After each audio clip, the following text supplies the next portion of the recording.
Bonjour à toutes et à tous, dans cette vidéo, on va apprendre la règle des signes avec les fractions qu'on va appliquer tout de suite à un exercice de calcul. Alors la règle des signes avec les fractions, elle est très simple. Voyez-vous, cette fraction-là, moins a sur b, eh bien le moins qui est ici, vous pouvez, si vous le désirez, le mettre au dénominateur, et si vous le désirez, vous pouvez le mettre devant la fraction. Alors si à côté on y réfléchit, imaginons qu'on écrive moins 4 tiers.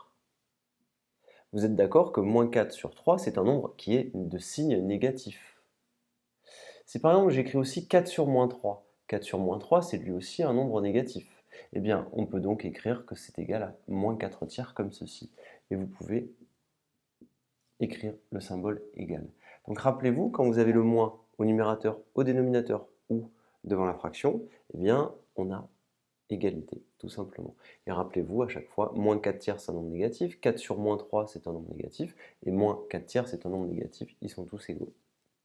Si jamais vous avez moins 4 sur moins 3.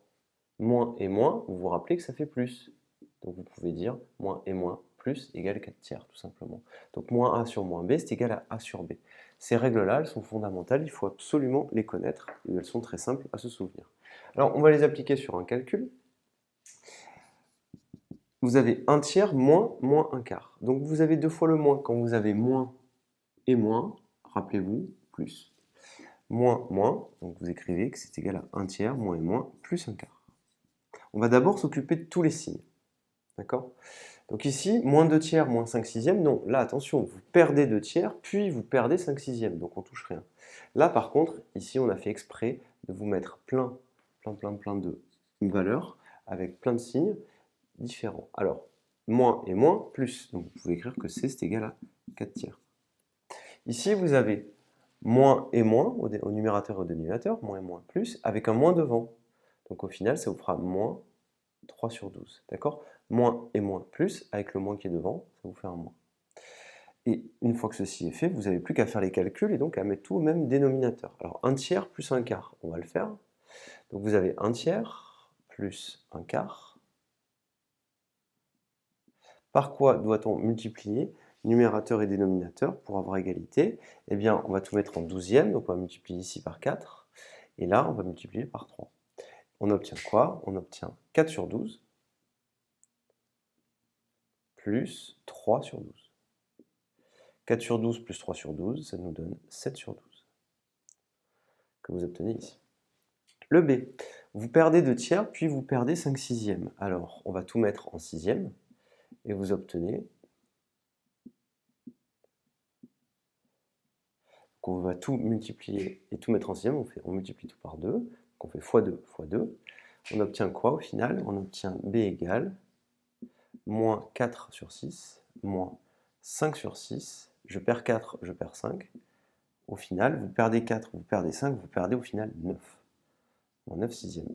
À ce stade-là, vous avez moins 9 sixièmes comme ceci. Le moins, il est ici. Vous pouvez le mettre au dénominateur ou devant. On obtient moins 9 sixièmes, si on le désire. Et on peut ainsi simplifier par 3. Enfin, vous savez que 9, c'est 3 fois 3. 6, c'est 3 fois 2. Et vous pouvez à présent simplifier ici et ici par 3. Et on obtiendra à la fin moins 3 demi.